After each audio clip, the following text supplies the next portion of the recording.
Hello everyone, Pierce Nation here. Welcome to the live stream. Let me get on my phone that way I can actually see the chat. And we'll get right into this and I'll talk about today. This is a little segment that we're going to be doing. We won't be playing much of anything, but I will be discussing the new archetype splites and what you need to do to prepare for them. If you're not already, you should be. So let me get my chat up here. And we will get right rolling. Let me hit this. There we go. Got it up here. So thank you all for joining. Go ahead and pause that on my phone. And I'll have the live chat go on so I can see everything everybody says. It's all on my phone, so trust me, I will see it.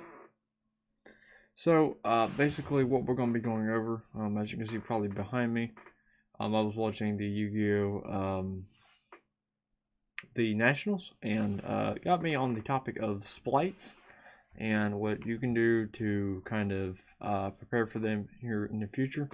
Because as we all know, splites are going to be, they're not actually splites, they're called sprites now. So yeah, that's something new. So basically, what you need to prepare yourself for in general is their massive floodboards and floodgates, I guess is the best way to put it. So let me go ahead and get my Yugioh Pro or Meteor Pro up here, and then I will reduce myself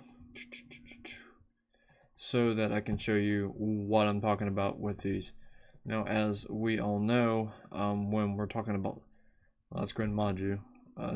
That's a deck I've got in testing stages, and we'll get furthermore on it later. But the one I'm referring to would be this deck right here. So these are the sprites, as what they're called now, and basically what they do in general is special summon a whole hell of a lot, which is not good for me, you, or anybody. So so all these have a neat little effect. So like this guy, he doesn't really do much, but it's this guy, he adds a spell and trap. The other two are negates. So like red here, you contribute one other rank, link to level to whatever, and then you can negate let's see, a monster effect. I don't think that's once per turn either. You're gonna special once per turn this way. Oh, it's once per turn, okay. So they are once per turn effects, but these two, this one is a trap or spell, and this one is a monster effect. So keep that in mind. And blue will add one, and this one will add the spell or trap. And then this one right here, I'm trying to think of what it does. Oh, it just gains attack. Okay. So with this being said, you do have two walking negates built into your engine. So that's hard to play around, but we'll get to that in a minute. So, okay, I didn't know I could do that. So basically with this is, how do you stop this? Because I've went over, you know, the main cards of the archetype, and it's not real, there's not a lot of ways through it, to be honest. But the ways that you will be able to punch through this is through cards like Deck Devastation Virus, which would be this one right here. So basically what you can do is you can contribute one dark monster with 2,000 or more attack. Look at your opponent's hand. All monsters they control and all cards they draw until their third turn after this card's activation, and destroy all those with 1,500 or less attack. And if you look at sprites here, or sprites, whatever they are, it hits every single one of them, including the live twins. So, you know, there's going to be a lot of players, like when sprites come out and everybody's using them, they're going to run Deck Devastation Virus in the main, and they're going to hit them all at once. So it's gonna be something people are doing because this deck, it on the outside it looks scary, but once you know an OCG deck hits the TCG, it's a complete shift. Like, is this archetype pretty broken? For the most part, it's pretty broken, but we're not talking branded broken though. Like, I don't think that they're branded broken at all. I think with Live Twins, they're pretty good. I've seen them with Toad, Totally Awesomes, and all those, but it's not like super good. Like the way that this is it's not like super great.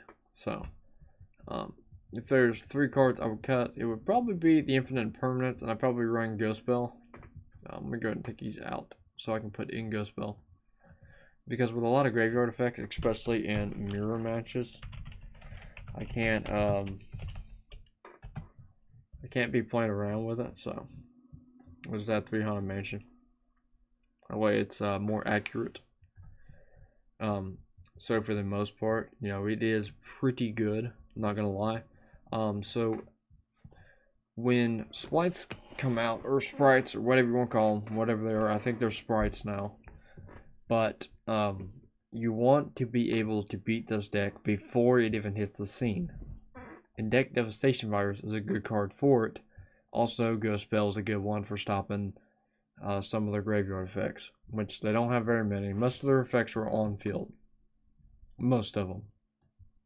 Now, you do have some of these jackasses that can, you know, special summon 1 from the deck. You know, that's an Ash Blossom target, but, you know, they do have some Ghost Bell cards in this deck. So, with that being said, you do want to run Ghost Bell. It's still good on the next format. An even better card than Effect Veiler for the next format is going to be the Ghost Mourner. So Ghost Mourner here.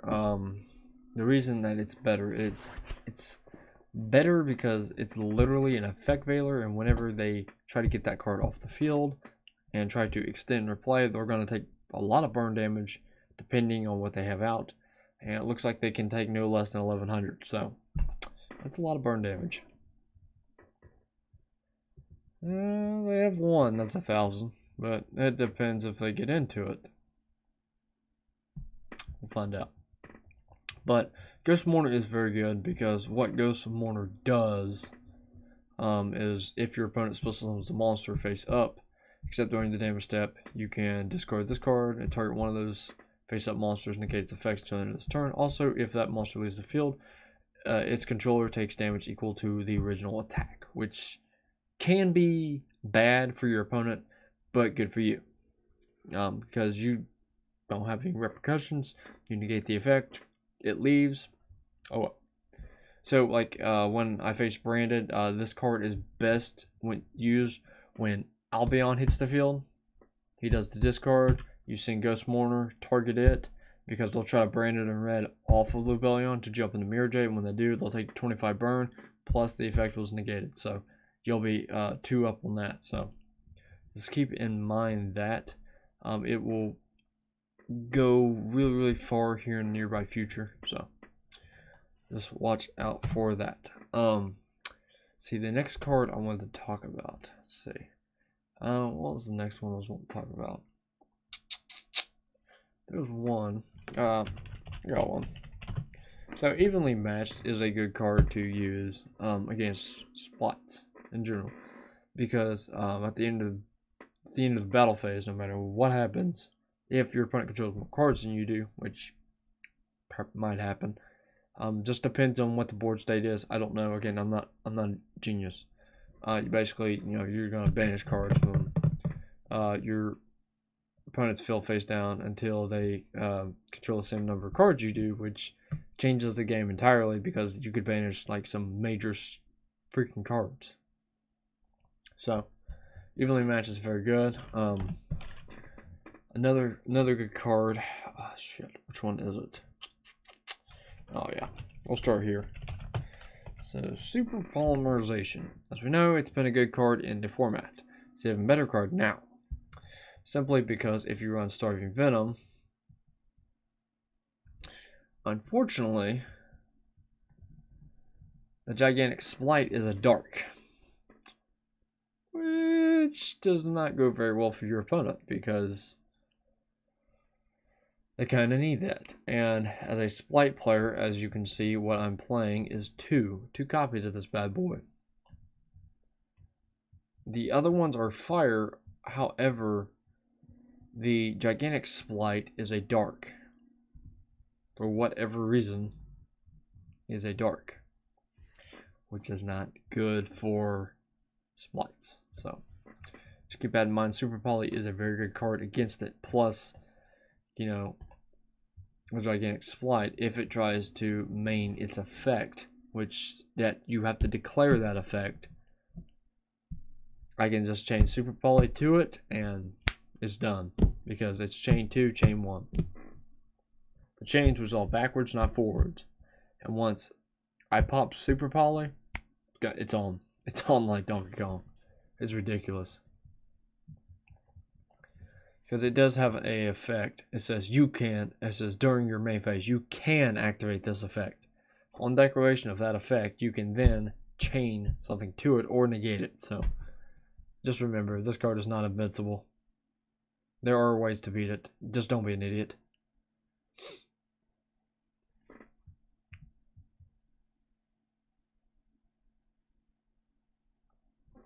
And speaking of mirror matchups, with this card, it doesn't really do you any good. You're actually in harm's way if you're in a mirror matchup and you go into this because it's not going to do you a whole lot of good. I mean, it is, don't get me wrong, it is a big body, but it doesn't have enough firepower. It just don't have enough. Like, the best card I think to go in this deck is either Treble Sunny or Access Go Talker, which, if you know me lately, I've been able to blend decks pretty well. I've been able to get Tri-Brigades to run with Scareclaws really, really well now. I keep playing with them. My Ominous Omens just came in. I am 3 cards short of making the deck profile on my channel, so they should be here tomorrow. Should. Hope so. The only ones I'm missing is Rescue Cat. If I get those, I will be doing the Scareclaw deck profile tomorrow and the combos to it, so you know exactly like how to do it. But with Scareclaws, like, I'm good, but I'm still learning how to mix them. I do know where my restrictions lie with that deck, but like any other deck, you've got to play it in order to figure it out. But on that side note, I have been able to mix, you know, archetypes pretty well for the most part.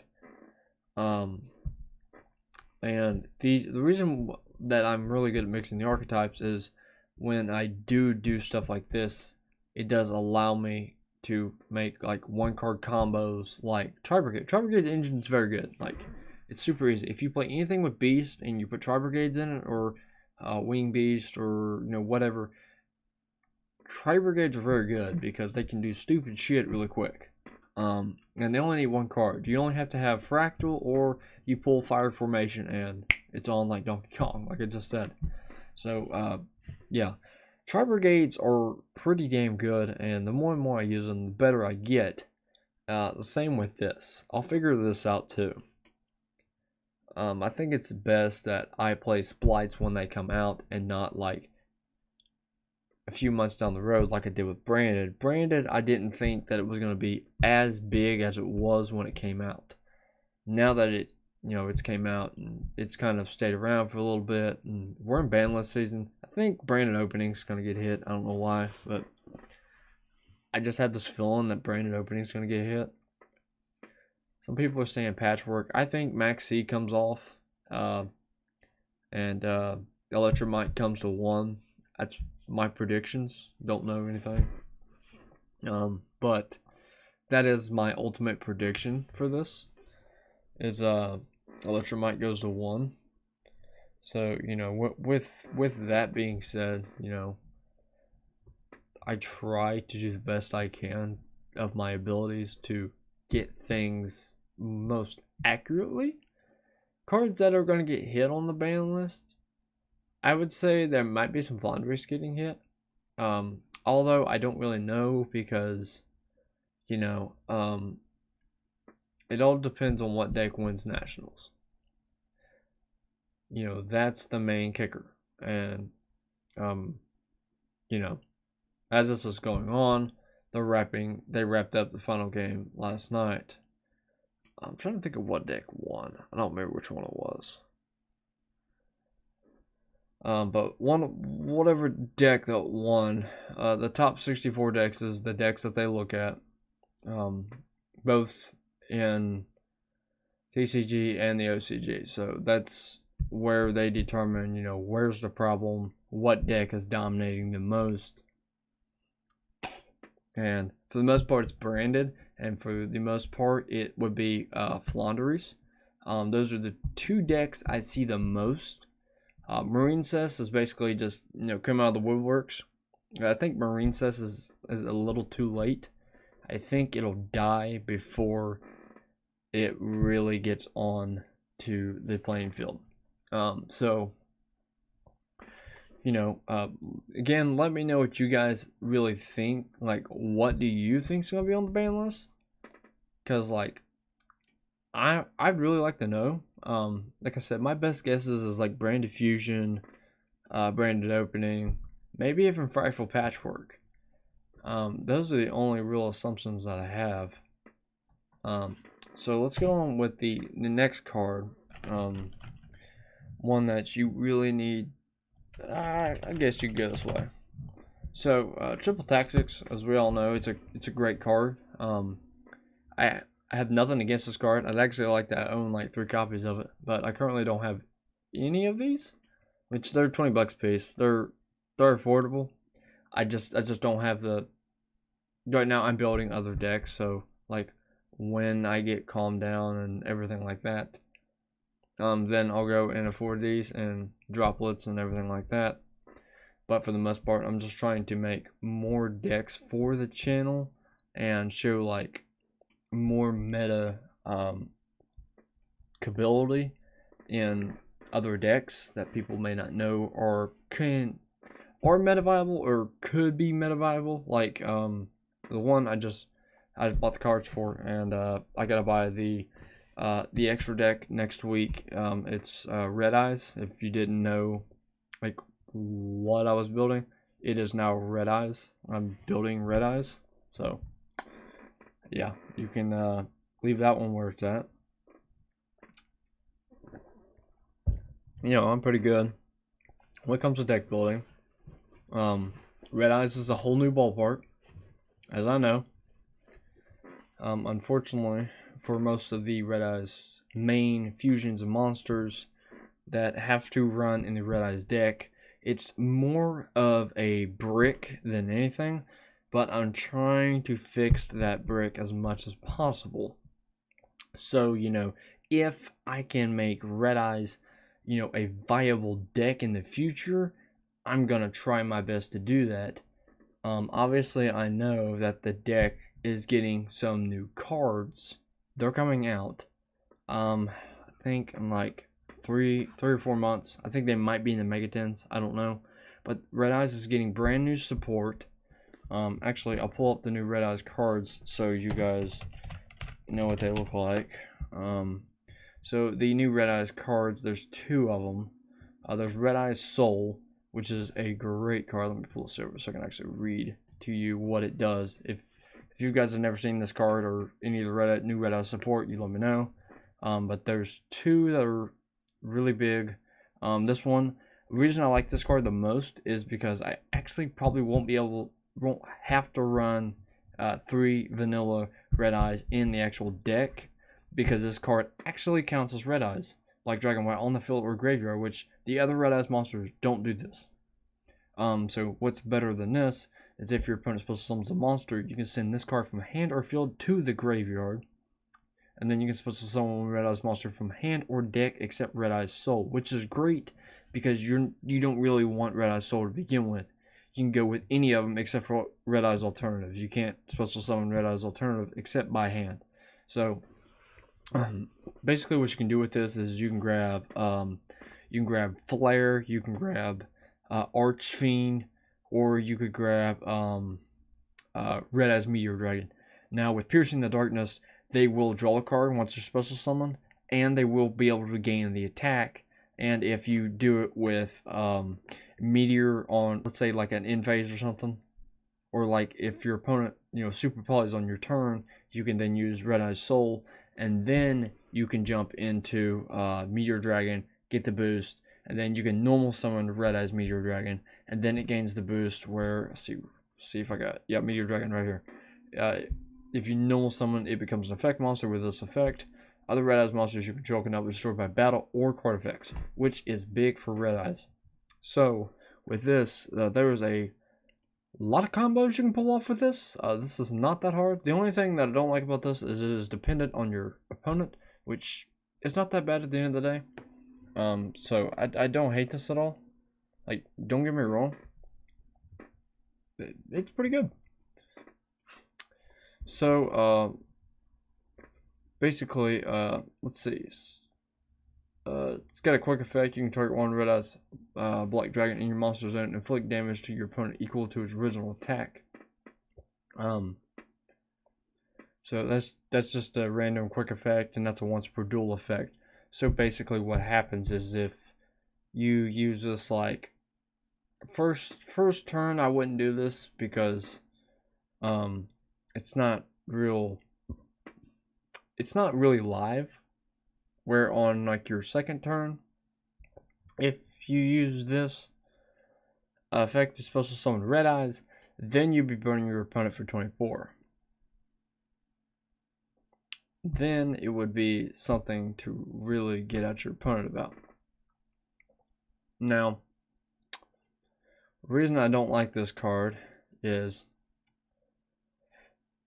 even though it is a level 7,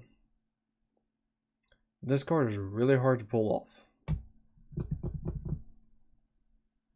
The only hard part about pulling this off is getting it on field.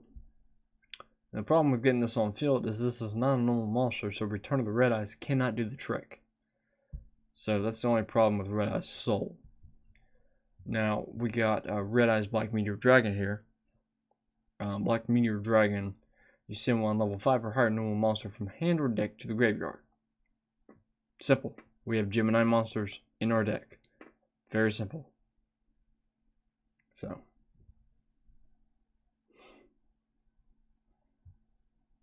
but the only problem with this is if you're reading the Geminis, is while it's in the deck, they do not count as normal monsters, which is a bummer. But with this guy right here, you can send Dark Magician, Red Eyes, whatever you're trying to get in order to special summon this guy from your hand, which is very simple. It's not that hard.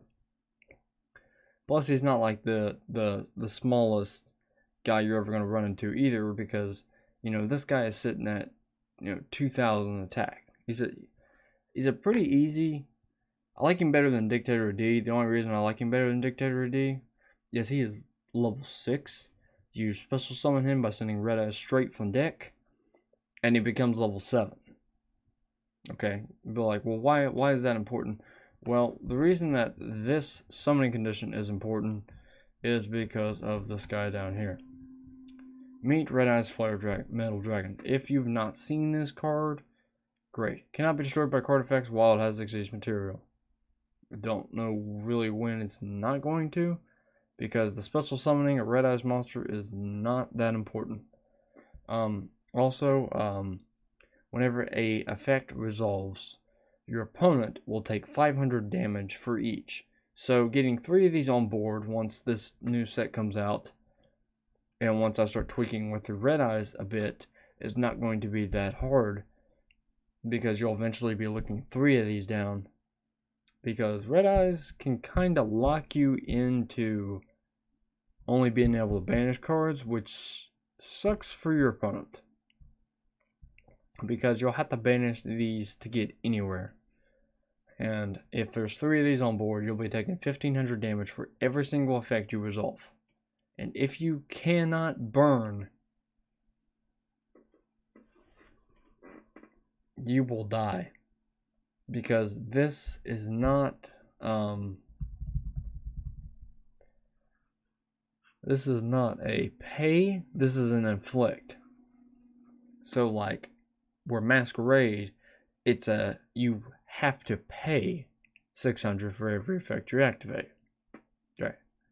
Or, you know, if you got 2, you take the 12. Well, with the flares, they inflict 500 damage, which is different than pain. See, because it's not cost, it's a burn. So if there's 3, they're going to be burning you for 1500.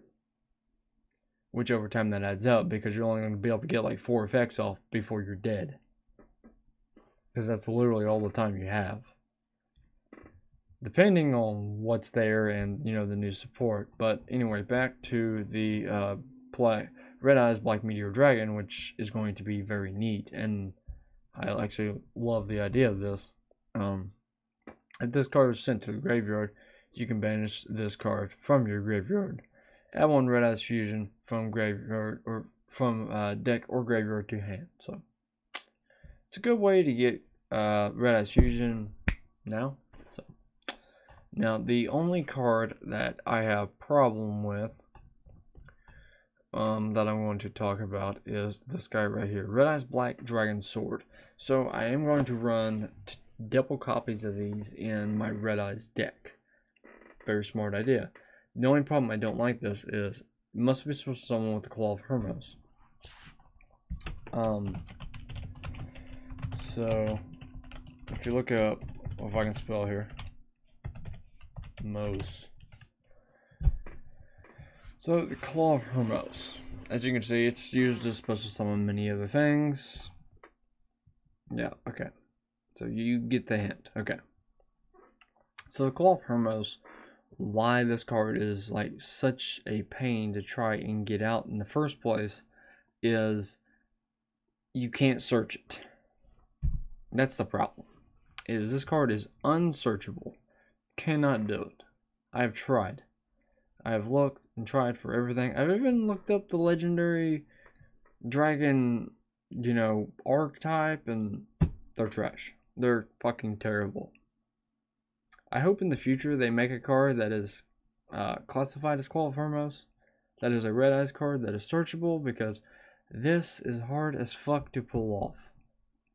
Like, you have to draw it, which it's not that bad because there are draw cards in the Red Eyes deck, as in Cards of the Redstone, and you can pull Red Eyes cards with Red Eyes Insight in order to do that. So primarily, let's see, do I have... Trying to see if I have the Meta Red Eyes deck on here. I think I do, for the most part, but this might be the one that was in process. That's a pretty good look of it. Yeah, that's actually a pretty damn good look of it. So yeah, there's Cards of the Redstone, which you send one level 7. It has to be level 7, can't be any lower. So if you send Flare, you know, you've got to send like Alternative or Black Dragon, and that's basically all your targets because these two are level 6. How unfortunate. Red Eyes cards that are level 6. That's kind of stupid. So with that, you know, I've got 3 Claw of Hermos in this one. I think I only run 2 in my actual deck that I'm building, so I might have to mess with this portion a little bit. Dragon Shrine is definitely not in the deck because it sends too much anyway, because Red Eyes Insight literally send one Red Eyes monster from your deck or hand to the graveyard, add 1 Red Eyes spell or trap, except Red Eyes Insight. So there's that, and then draw 2 cards and send 1 level 7 Red Eyes monster from deck to graveyard, which, you know, Cards of Redstone and Red Eyes Insight, they both send a Red Eyes monster to graveyard, which is great because of Return of the Red Eyes. So you have to know like how this deck runs. That's the reason I don't use Dragon Shrine anymore, because these are Dragon Shrine. They do the job. Like, I do not have to send cards because with, you know, Red Eyes Insight and Cards of Redstone, they're going to be sending the cards I need there in order for Return of the Red Eyes to work. Return of the Red Eyes, the reason I use it at 3 is there is no replication I cannot talk today. Okay, basically there is no negative. Because I can't talk today. I really can't.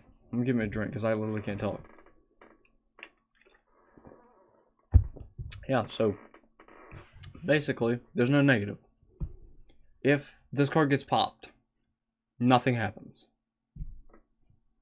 Because here's what happens. If this card in your possession is destroyed by an opponent's card effect and sent to the graveyard, you can target one red-eyes monster in your graveyard to special summon it. Literally, if it gets popped, it's fine. We're good. We're actually ahead. If it's banished, not a big deal. But, you know, if it gets popped, like Twin Twister, that's fine. Because it's kind of special summon one. It's kind of stupid. Yeah, we do use Piercing the Darkness. Piercing the Darkness is very, very smart to use. With this deck, however, I'm learning that you only need one Dragoon. You could use more. There's not really a point to use more. One that you could really use would be like fuck, I can't even spell today. So you could use Big Eye. Big Eye's a good one to use. Put that right there. Now, the reason that you can use Big Eye, in particular, is Big Eye here. What he does, which is very nice, that he's able to, you know, do stuff like this. I'm just gonna try to. There we go. Let's say I had to refresh because my phone froze up. Basically, why he's so good, and I guess I need to minimize this. I didn't notice like how much I was taking up. So basically, what makes him so good in the first place is his ability. He's 2 level 7s, which is fucking fantastic. You can use it with Red Eyes and Dark Magician. Once per turn, you can detach one material from this card and target one monster your opponent controls. Take control of that monster. This card cannot attack. Turn it activates that effect. Fine. It's got 2600 attack and ain't attacking anyway. Unless if this has Red Eyes under it, Piercing the Darkness will do nothing for it, so it doesn't even matter. So specifically, if you use Blue Eyes, Red Eyes, Dark Magician, if you don't use Piercing the Darkness, you are doing it wrong, because that is an immense power boost, and not even something like Starving Venom has the ability to stop that card, because I'll go ahead and enlarge this now that I've discussed that. So Starving Venom can't really react to that, because once Starving Venom takes your ATK, you go battle phase.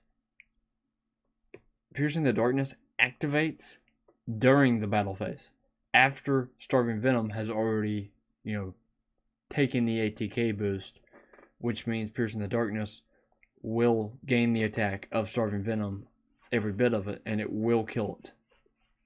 And you will jump over by the 2400, 25, or 3000, depending on which version you use. I do feel like Red Eyes is very, very powerful, and there are times to where this deck is at most unrivaled, but the problem with Red Eyes is how it bricks, and it does have a card that is, you can only use one effect of the card per turn, and that is the redstone. That one's a problem. So let me go here. So this guy is a problem. The only reason it is a problem is you can tribute this card, supposed to summon one level 7 or lower red eyes monster from your deck if this card is in your graveyard. You can target one level 7 or lower red eyes monster in your graveyard, shuffle it in the deck, and if you do, add this card to your hand. You can only use the effect of Blackstone Legend once per turn, and only once that turn. So, as we know, that card is a big problem because you can only use one effect per turn, which is not good. To where, like, Blue Eyes, they're ahead of the game. They're really ahead of the game. Now, the one reason I do run the redstone is because its ability, like on your turn, when you use this card, it's gonna work. Unless if it gets Effect Veiler or Ghost Mortar. Like, it's going to work.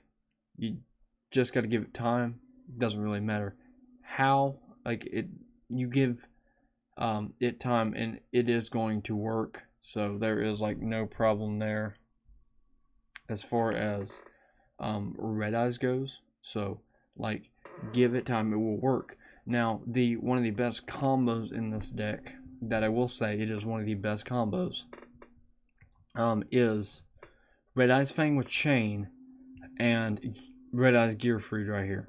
They go hand in hand. Like, they're insane. So I know I'm talking about Red Eyes. I want people correcting me in the comments. I could see it now.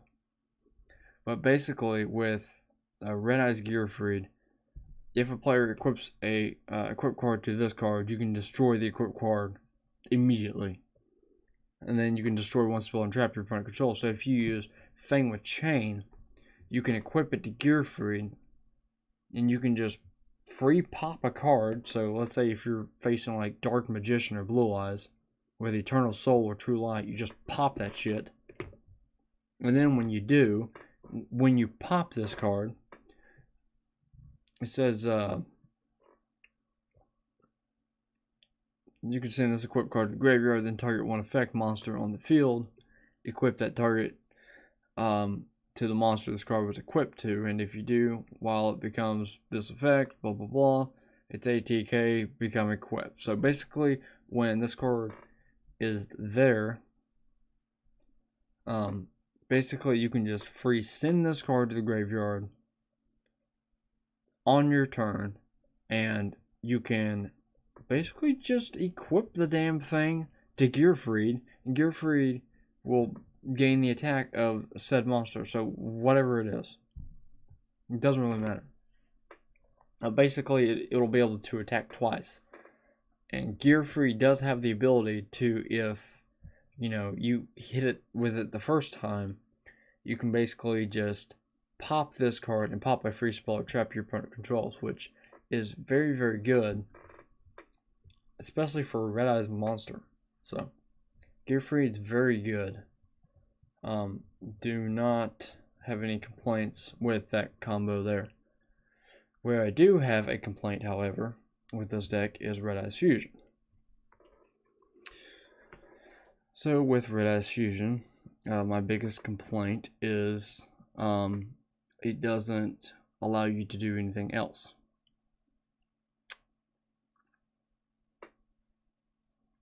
Which is the problem that I have with Red Eyes. Is its floodgates are very, very slow. That's the biggest problem I'm having for this deck. And when those new cards come out, it won't really be a problem. But right now it is a problem. Strictly because it just doesn't flood enough. Return of the Red Eyes will do its job. But you have to have... So, Flare Dragon, what ends up happening here... I'll take him out and I'll show you what happens here. So, through my testings, I did find out that with cards of the Redstone, you do need a level 7. So in order to make this actually work, you have to have 3 Red Eyes Flare Dragons. Okay. So put your proportions to 19, 17, and 7. So you're still running at 43, which is fine. It'll actually be probably 45. You could do 43, 45, or whichever way you want to do it. The only thing you would do is basically add like 2 ash, or you cut impermanence for ash, or you leave impermanence. Whatever you want to do. I mean, it's your deck, whatever you want to do with it. But for me, I think I'm going to add ash to it, and I think it'd be fine. I don't think it's going to bother anything. Like I said, this is still in the testing stages, once I get the cards in my hand and I start going through combo after combo after combo, I'm eventually going to figure it out. But I've got a pretty good idea of what needs to be done here. And I do think that the way I've got it set up right now is a pretty good idea. If you guys have any idea for any Red Eyes cards to go in this, let me know. I'm talking anything like below it says Numeron Dragon, where if you reveal a level 8, you can basically special summon a level 8 for free. Let me know if you guys know any cards like that, because I'm not real big on the level 7s, but however, I do know that they can be very, very, they could be deadly. I know Red Eyes is a pretty good deck. It's not the best deck out there. Like, there's not really many people playing Red Eyes, but I do feel like that is a underrated deck for sure. And I feel like if Red Eyes ever gets its golden day in the sun, which with this new support, hopefully it will. They're not the most powerful, I will say that. Which is a shame. Red Eyes Soul, the reason I do like it is if you get 3 of these in a row, you could actually basically just burn your opponent to death, which is nice. And with Piercing the Darkness, this deck gets a whole lot harder to beat, because now you've got to go through it. You have to hit the choke points, and the choke points in this deck, there's a lot of them. And I feel like if I put my creative mind behind this and I see where the choke points are, I think I know a way to kind of break through the choke points. That way, you know, nothing can happen. Like I said, if you guys have like any input on this, if you can think of anything at all, you know, you let me know, comments or in chat right now. You let me know what you think exactly. That way I can try to correct the mistakes. And this is basically, see, what time am I at right now? I'm at 42, so I'm gonna go ahead and just end the live stream here. I will get back with you all. If the live stream did a little iffy, I will make a video explaining all this again. So, Pierce Nation, I'll see you all in the next stream. Pierce Nation out.